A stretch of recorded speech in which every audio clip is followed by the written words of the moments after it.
अशा समुद्राच्या किनारी बसल्यावर सावरकरांची एक कविता हमखास आठवते.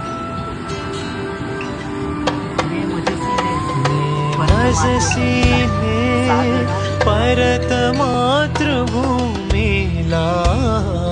सागरा प्राण तळमळला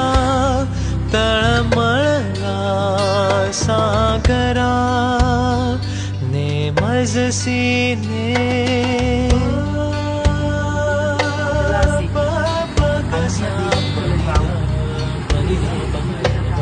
रे गरे मा गरे गरे सा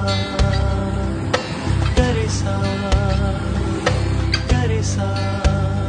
भूमातेच्या चरण तला तुझ धुता मी नित्य पा